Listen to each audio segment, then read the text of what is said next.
Welcome back to the channel. This is the review with Heather's Passion Academy, and today we are reviewing Love and Marriage Huntsville, season 8, episodes 1 and 2, because I just felt like I was going to do both of them together.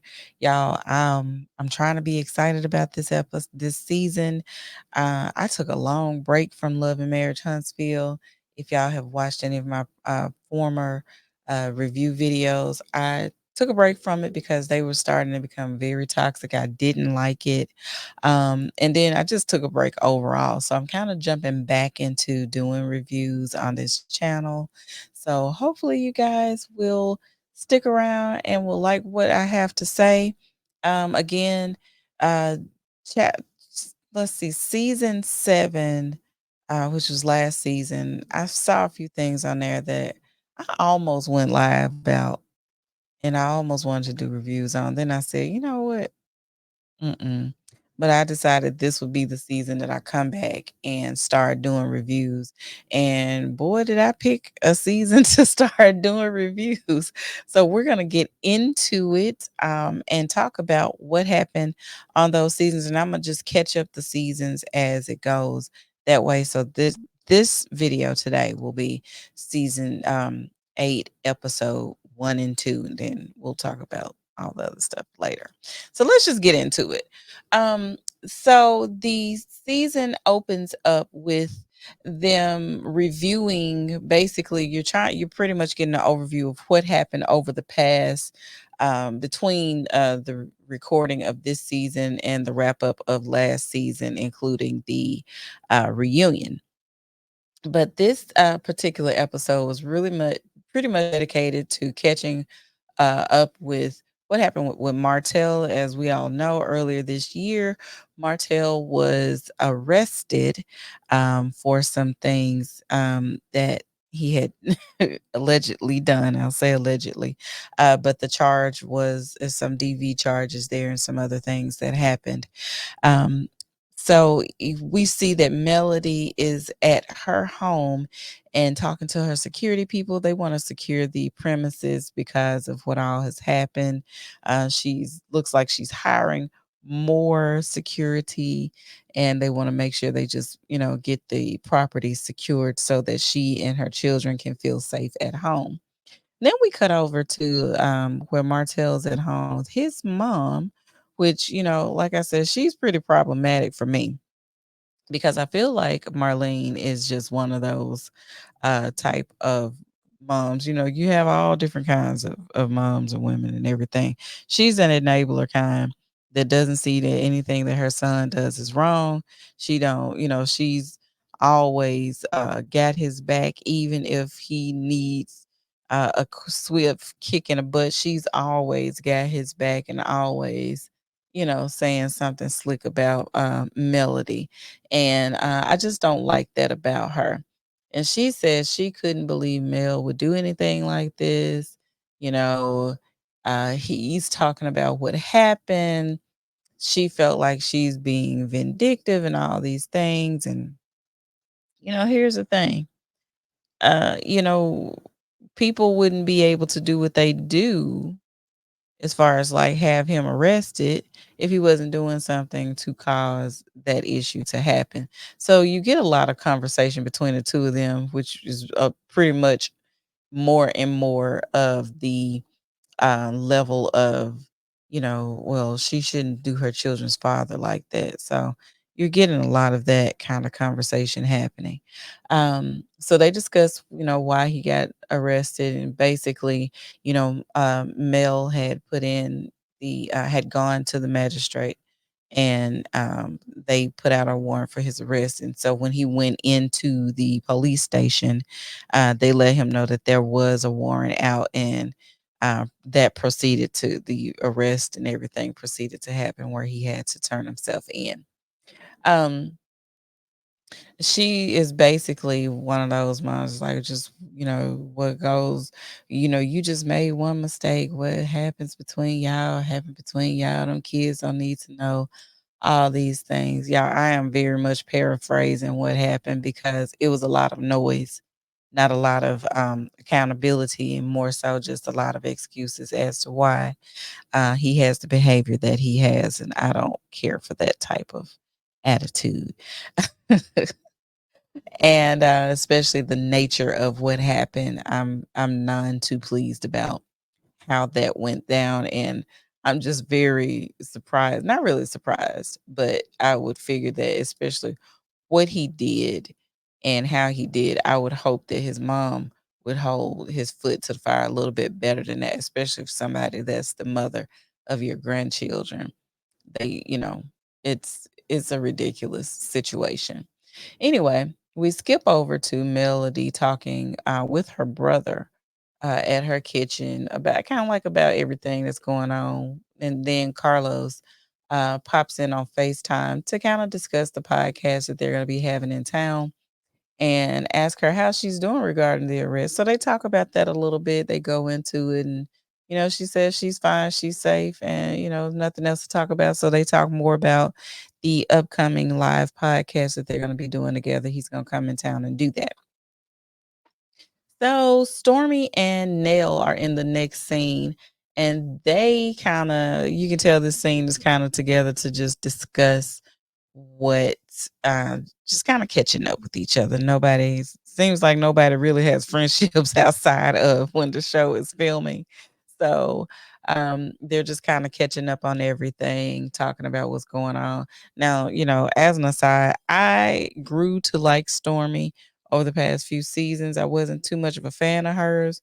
But I definitely respect her as a businesswoman. And so I think that she's actually a good addition to the show. Now, Nell, on the other hand, I really don't understand the significance of her and Chris being on the show, but that's neither here nor there. I just say I could, I'd be okay not seeing them as much on screen. Nell says she doesn't agree with Martell going to jail.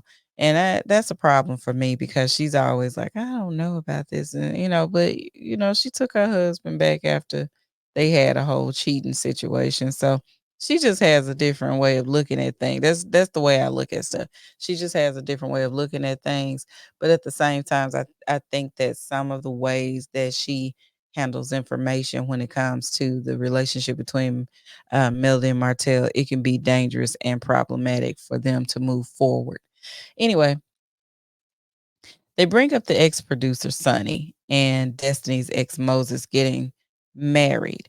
And again, this is just a good way to just introduce what happened over the season or over, while they were in hiatus. Nell said Destiny would go back and forth to St. Louis to visit with Moses, and she even would talk to Destiny on FaceTime and would see Moses in the background. And Stormy says that Destiny was under the impression that Sonny, the producer, and Moses were related. That's kind of the information that she was getting from them. Nell said, a man will only do what you allow. Now, Nell, you can't do, men are grown. They're going to do what they want to do, regardless of what you'll allow.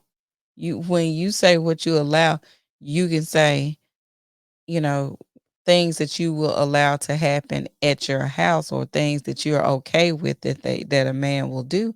But a man's gonna make a decision just like anyone else. People are grown. When people are grown, they make the decisions that they're going to make, whether you like them or not. You just have to decide what you will accept as far as is this the end, this relationship ending activity that's happening, but you can't tell somebody how to act. You just can't. It's just, I don't know. Some of the stuff that she says, I don't really know. I don't like it. Anyway, Destiny and Letitia are in the next scene and they meet at Letitia's Airbnb to discuss Moses and Sonny's marriage. Destiny says that Sonny told her she and Moses were cousins. So she feels like this relationship was like, a gut punch. It kind of was just, it was a surprise to her. And she thought they were closer than that she and Sonny and she and Moses were closer than that. And that, you know, She thought they were friends, and as far as she and Sonny was concerned, she thought she and Sonny were good friends and that they shared a lot of information about well, she shared with her a lot of information regarding her relationship with Moses with her. Now, Letitia encourages her to have a conversation, but Destiny points out that, you know, if they had been in this type of relationship, this is something that they could have come to her about and not her, finding out after it's, gone and flourished and they're getting serious. And I do think both of them owed her at least that. But as we'll see, anyway, there's a lot of moving parts to this situation. None of it's looking good. Um, and here's the thing, I know a lot of people don't like Destiny, and she gives good reason for you not to really care for her. Some of the things in the past she hasn't handled in the best way. Um, but when it comes to this situation here, it doesn't sit right. Regardless of what happened in the past, um, this situation here does not look good. And to me, it just seems like Sonny was just trying to find a way to get in front of the camera as far as I'm concerned. I was looking through her IG page. Yeah. Anyway, producers to me are supposed to be, I well, to me, I think that they serve a very important part to producing these reality shows. They get to be a little bit more intimate with the talent or the cast members. They get to know a lot about their lives. These people share a lot with them, and I think that there should be a level of trust there. Um, you can't tell these folks all your business. Well, you should be able to tell them all your business and everything be okay.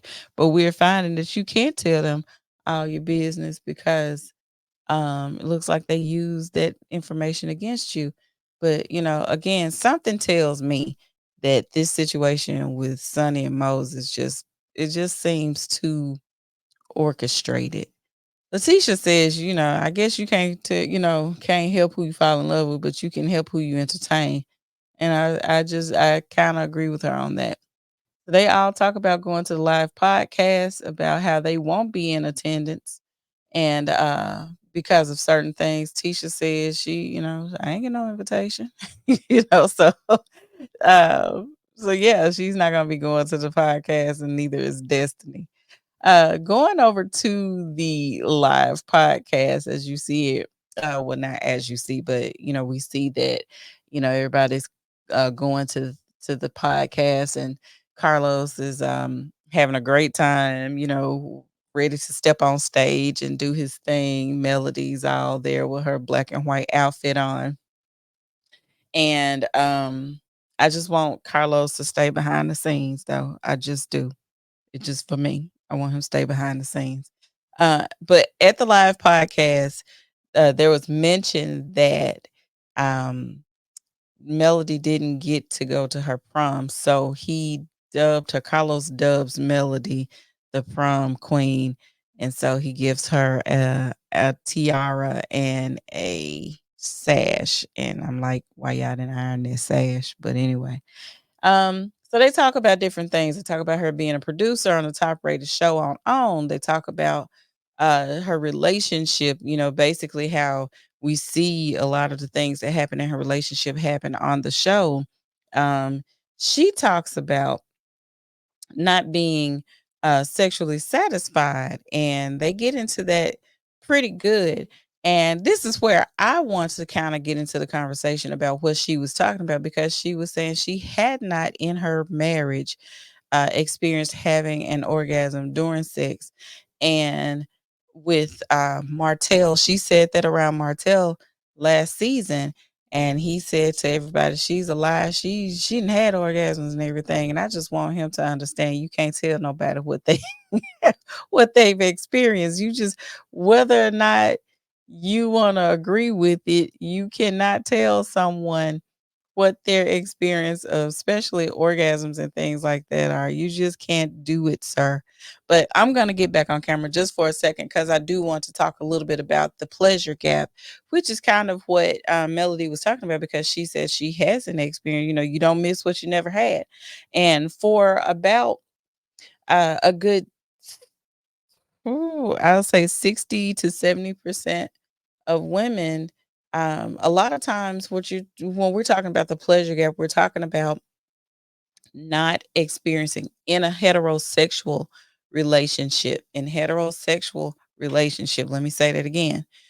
You usually there's a big gap between pleasure and orgasm between women who are engaging in heterosexual sex and men having an orgasm or ejaculating through heterosexual sex. And what happens is a lot of times, because of that number being so far out of reach, you're talking about 30 to 60% of women say they maybe have had an orgasm during heterosexual sex versus men where they're in the 70 to 95 to almost 100% range who said they always pretty much always experience having an orgasm every time they have sex. That is a large gap, and it's a lot of the times it's due to the fact that we don't talk about these things. We don't talk about how you can help your partner achieve those things, or how you have a lot of partners, especially again, heterosexual relationships. You have a lot of partners, male partners, who do not wish to do any type of stimulation outside of um, intercourse, just regular intercourse. They don't want to stimulate the female body um by clitoral stimulation. They don't want to do manual stimulation. They don't want to do oral stimulation. They're not interested in them using toys, and they have all these blocks. And what ends up happening is that you just have a very transactional relationship that a lot of times you end up having women that just they don't want to have sex anymore because they're not getting anything from it. So you have a lot of women who have not been fulfilled in those heterosexual relationships because a lot of the communication that's happening is making sure that the male is making sure that he gets whatever he needs, but he is not satisfying his mate or his partner and not allowing for to use outside things like toys, fingers, tongue, mouth, or just rubbing. And they won't do it. They just simply feel like you should be able to get this done while we're doing a thing, or my penis is this size, so you shouldn't have a problem with that, or I had a good time, why aren't you having a good time? They're not warming up the car. They're not doing any type of foreplay or anything like that that could help push things along or move things along. And so a lot of times you do have women that have, especially when they started out in a relationship very young and have been with that same person one or less small under a handful of people, if they've not had a very good or very meaningful or pleasurable sessions with a partner, they don't know how to broach the subject of, whether or not they've had any type of orgasm or anything. And those partners are not necessarily, a lot of times, not mature enough to know or ask or care if their partner has had any orgasms, and don't want to do the care that comes around making sure that their partner is taken care of, satisfied before they end the session. So it's very understandable because Melody's in her mid to late 30s, I think. And so she's been with Martell for years. So and I don't know. I'm not sure about how their relationship worked, but I'm pretty sure, when you're talking about partners and everything, she may have been very inexperienced coming into their relationship. And a lot of times when you don't have a lot of experience, you don't know what you need, you don't know what you need to do. And again, you don't know what you haven't, you don't miss what you never had. And so I can surmise that there has been a lot of exploring that happens, and she's found some pleasure, and he's not pleased with that because he strikes me as the type of person that thinks that if you engage in any type of sex with him, you're supposed to be satisfied. And I don't think he asked the questions that he need to ask. I'm just speculating. I don't know these people. I'm just giving you what I see as a sexuality coach and the conversation that I've picked up on in this particular episode. But I'm glad that she's finding her footing when it comes to pleasure and everything, because everyone should be able to experience that pleasure that they want to have. They should experience as many orgasms that they want to have, do the things, have the fun. Yeah, and we'll be doing some more talking about the pleasure gap later, but I definitely wanted to get back and talk about that. So let's go on to the rest of the episode. So, moving on past that conversation, this is what after that she was talking about um Martell saying things like the scenes from last season were scripted, and they talk a little bit more about that arrest, but we're going to hear more and more about this. I don't want to constantly talk about that with this episode, because it seems like it's going to consume a few episodes. Um the thing that struck me also with what she said, "I never thought I'd be wishing I had my kids with someone else." And that is something very poignant that she said, because I've always said, I'm glad I had the kids, my kids, with my husband. I wouldn't have kids with anyone else, because there's no way. Not these kids, and not mm-mm. And the fact that now she's regretting having children with him, I'm very sad for her, because, I always felt like they could at least respect each other on the parental side, even if they couldn't get along relationship wise. And she don't want any ties to him. And who could blame her? um because he it's a lot happening, at first. And like I said, I'm really not a fan of anyone on this show. At first I was like, she just might be too dramatic or whatever. And and I know that that's what they do on reality shows, but the more I see his real personality unfolding and how really verbally abusive he can be, the more I'm like, girl, get away from him, go. Because whether I like you or not, I want you to be safe. And that's just all to it.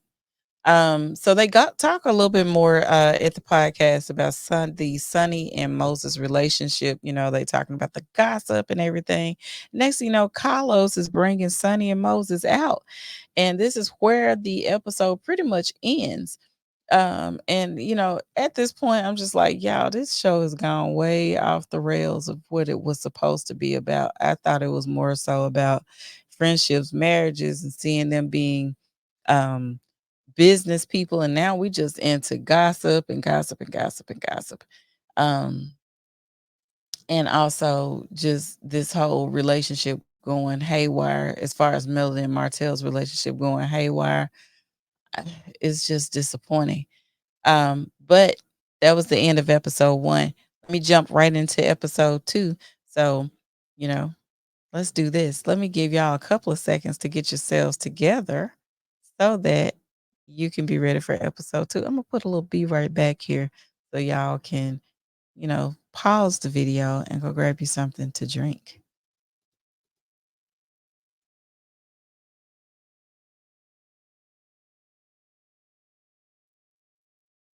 Okay, getting into episode 2 of the Love and Marriage Huntsville season 8, episodes 1 and 2 review. This episode opens up continuing off with the live podcast with Carlos King and Melody, and then also where they're talking to and interviewing Sonny and Moses. And they're talking about the relationship. The audience didn't look so pleased, because we already know that the blog's been talking by the time they see this. Everybody looks really uncomfortable. The body language tells me that they're not comfortable. They're already defensive because they're trying to talk about their relationship. Um, and I'm kind of already over them, the two of them. Carlos asked Sonny, was Destiny not confiding in her about Moses. She denies it. She says she's like, she didn't talk to me about this man. And that's weird to me, because I feel like somebody Again, it don't sound right to me. Carlos asked how they met up. Moses said he had seen her at a family event, but it was nothing like that. And that was back in January, a few days after he and Destiny had seen each other back at in St. Louis. They're both from St. Louis. Let's just, just keep that in your back pocket. They're both Moses and Sonny are from the St. Louis area. But at that time, he was still dating Destiny when they ran into each other. Now they say they ain't get exchanged phone numbers to July again. I don't know. They dated in August. Melody says this sounds a bit gray, and as you know, she has on black and white. I agree. I agree that this is a little gray. And I always say life is somewhere there's a life has a lot of gray areas, but this particular thing, this- yeah, I don't know. I don't know about this one. So he's saying the last time he saw Destiny was in January and they never broke up because they really wasn't together. And then um Sonny, she just seems like she's so angry. She's saying that Destiny left a gap in this relationship, and I know how to balance my career and my man. And I'm like, why are you in competition, child? Why are you in competition? This really sounds messy for you. It looks bad for you. Um, my thing is, why did they get married so quickly? If they just started dating in July, August of 2023, it is now May of 2024. That's a whirlwind relationship, but you know, whatever. Carlos asked if you called her for a heads up. She said she texted her to call. Destiny just sent her text back like, "What's up?" And she said she never did call her back, so she just told her over text. I just feel like if it was somebody that I really wanted them to know that information, I probably would just gone to them if it was important enough to me. But I'm just saying, Sunny's not really a girl's girl, and I don't know. She also says he was dating several women on the side. Now we know Moses ain't opened his mouth and during any of this time. Sonny's doing all the talking. She sounds angry. She sounds bitter. Mel says, "Hey, it sounds like a conversation needs to be had. It's a lot going on. There's a lot of overlapping happening, and that the problem is they just don't want to admit to the level of overlap that happened. So we're done with that conversation for now." Maurice and Marcel. Now they driving down the street and they going to go see Martell at one of his new properties. I guess he's back to building. Um, the thing with Marceau is he really don't want to talk to Martell, but Maurice is kind of making him. And I kind of agree with Marceau. And y'all know I don't want to agree with nothing Marceau got to say. But, he says this guy's not going to change. He needs different kinds of help. He needs a different kind of help. Things that he's going to do, he's not going to change. He's never going to say that, he basically he's just not gonna he'll not own up to things that he's done. So it's really no talking to him. Um and then you hear Martell saying stuff like, "Us nice guys get the short end of the stick." Child, what nice guys? Who? He went and talked to a blogger about this whole situation, making things known. And I guess this was after the arrest. They're asking him, "Look, are you trying to make things better or worse?" And he's like, "When they go low, I go to hell." He's on that tip, but he's always been there because he's a tit for tat kind of person. I'm not gonna waste a lot of time on that conversation because again, ain't no talking to Martell. He ain't gonna change. Now Stormy checks in on Kiki because Stormy's just a nice person. Um, because we found out Kiki been running around with all the bloggers too, telling them all the tea that's been going on with the seasons, and she was doing it before the show actually came out. So she was spilling tea before it was time for her to spill tea to different bloggers and everything. And that's problematic in this business because if you are on a reality show, you need to let things unfold on TV or wherever, before everybody has all the information. And that seems to be a problem. So she has been doing a good amount of mouth running. So they are talking to her and the husband about, what Tisha said about, the husband cheating on her, and they were like, that was 18, 19 years ago, da da da. But I think the problem that Tisha has is that she's always saying stuff about Marceau, even though her husband's doing the same thing. It's very childish. Um, so they get to talking about the Houston trip that she invited herself to, because everybody was invited there, and then she asked Nell, could she come? And to me, I think Nell should have said no. If she wasn't invited on the first, she just shouldn't have come. Um, and so she vented. She was saying that she felt slighted at the counseling session, or beat up on. But she didn't even have to be there. She knew that she and Tisha were not in a good place, yet she kept pushing to be on this trip. She reminds me of a cousin of mine, that I do not speak to.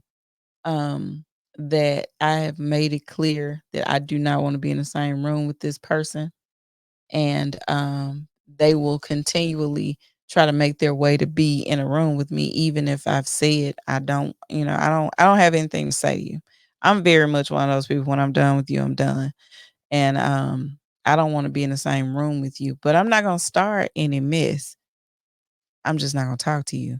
She reminds me of that one I said cousin relative that just doesn't get the point that we don't have to we can be in the same room, but just don't talk to me. She Every time she's going to turn the conversation about Tisha and what Tisha did and how mad she is. And I don't know, Kiki triggers me. Yeah. Anyway, so, she said she went to go vent to her mom about Melody, that she felt like Melody treated her wrong and all these things, and it was her mom that went to the blogs. And Stormy, just doesn't believe her like the rest of us don't.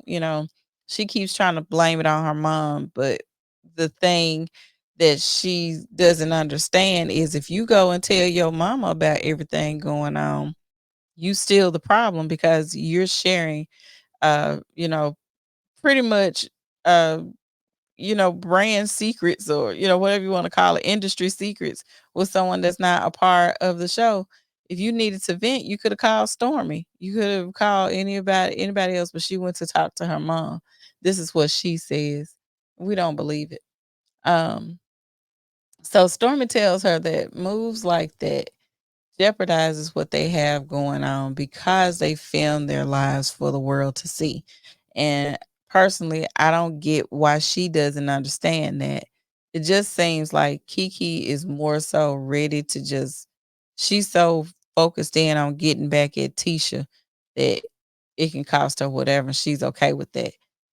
So she runs around and round and round about, oh, it was my mama that did it. But if the conversation never happened, we wouldn't be here. That's what Stormy is trying to get her to understand.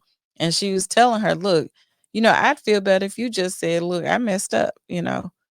And so she finally um admits to, she just says, yes, I messed up. I messed up real bad. And she was like, and that's all we want you to understand, is that you just need to admit to what you did.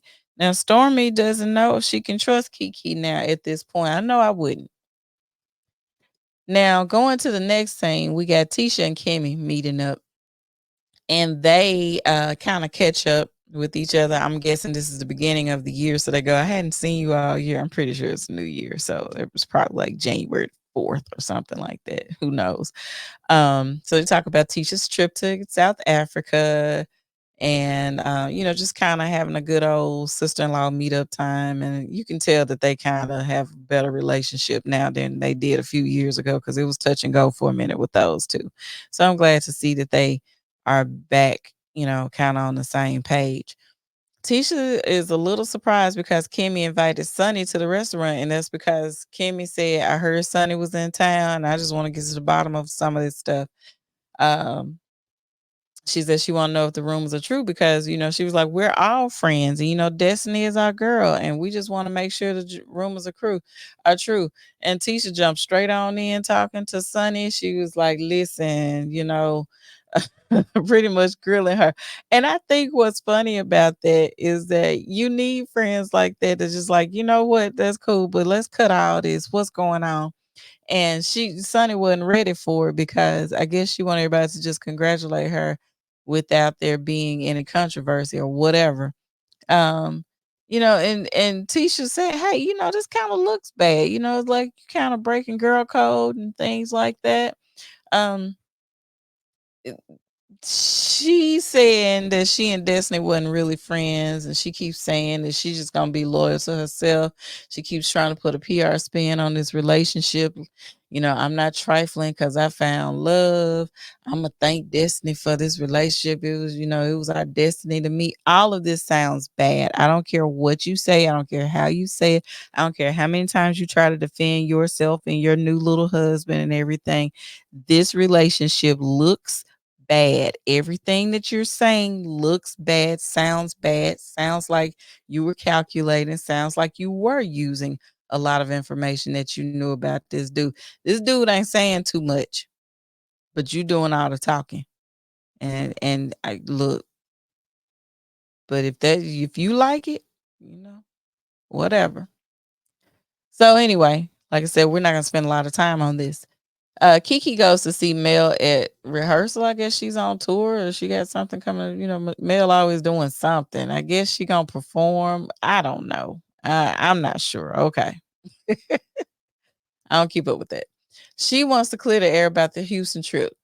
And again, my thing is if you had to ask to come, then you probably should not have gone on that trip. That's just, to me, that's simple. She comes in telling Mel, hey, I'm so sorry. Mel's like, what you sorry for? And so she's my feelings were hurt and I felt slighted. My intentions were not malicious.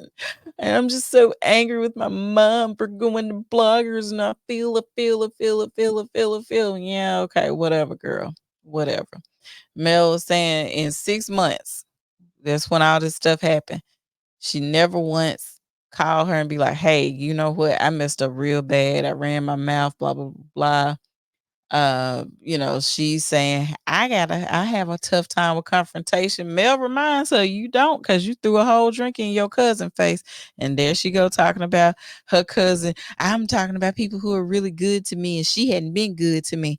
And I'm like, you so quick to throw your cousin under the bus that people should have already been saying that they don't trust you because you came in hot, mad at your cousin. I don't know. I don't deal with people like that.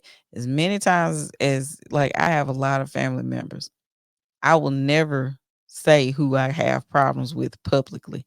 They know who they are. I ain't gonna speak bad about none of my sisters or my brothers publicly. You'll never know who I'm on the outs with. But somebody like that that's quick to wanting to throw a cousin or something under the bus, and mind you, her cousin was on the show first, that's a problem. Um, Mel says she has warned her before to watch the conversation she has with bloggers, but it's like she just doesn't listen. Kiki wants to keep blaming. I just need a place to vent. Kiki is a problem, has been a problem. Everybody keep trying to give her the benefit of the doubt and everything. I don't get it, but that's y'all little friend. When she hit the scene, I didn't like it because it's, to me, she came in looking for some kind of way to side with anybody that didn't like her cousin.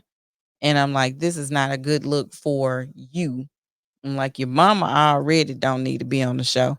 Now you don't need to be on the show. But we'll keep going. So Mel is saying the info being shared beforehand is messing up her money. And she got some children to take care of. That's her chick, that's her money. She don't like it. She saying at this point, as I keep going. Basically, I'm moving up in the world, and the more I move up, the smaller my circle can be. And I'm gonna just tell you, I don't have room for people like this in my circle. She said very nice, a nice nasty way of we ain't gonna be friends no more, so you can go and kick rocks. I think that's really pretty much what she said. Um, you messing up her money. You can't be trusted. She was the one that tried to vouch for her, and show everybody that she's not on drugs. She was Kiki was supposed to be sharing her addiction journey and a book. She hadn't seen that come to fruition. And so, she just letting her know you hadn't done any of those things. And she go, well, I prayed about it. I know what my intentions are. Kiki is not sorry. Kiki is not sorry. It's everybody's fault but hers. She won't blame everybody else. She's not ready for this type of for accountability. And I have a very short fuse with people like that because it's always everybody else's fault. It's always everybody else's fault. But my question is, does this mean she's fired from the show, or they just not gonna be friends? How does this work? I need to go do some research and find out, you know, how does this work? But yeah, anyway, so that's where the episode leaves with Kiki getting into her car after she talks to Mel. She's kind of wish her well and everything, but this is where the friendship ends.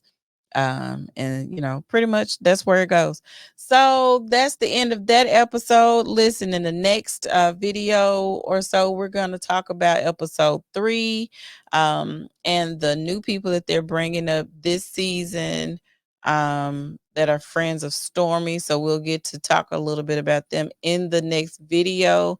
But I just want to tell you guys thank you so much for sticking with this overview of 2 episodes of Love and Marriage Huntsville. Thank you so much for watching. Uh, Definitely like and subscribe. Let me know what you think in the comments. If you have any questions, if you have any comments, and I'm definitely not just doing reviews on this channel. I'll do reviews, but I'm also going back to doing what I love, which is talking more about sexuality and intimacy. I like to bring that aspect into the shows that I watch because I do like watching a lot of shows with relationships and everything. So we can kind of look at the aspect of how sexuality and or intimacy works within a lot of these shows, especially when you're talking about couples. So thank you guys so much for watching. Um, it's just this season's just gonna be different, y'all. It's a lot, but we're going to see you all in the next video. Again, like, share, and subscribe. We'll see you next time. Thanks.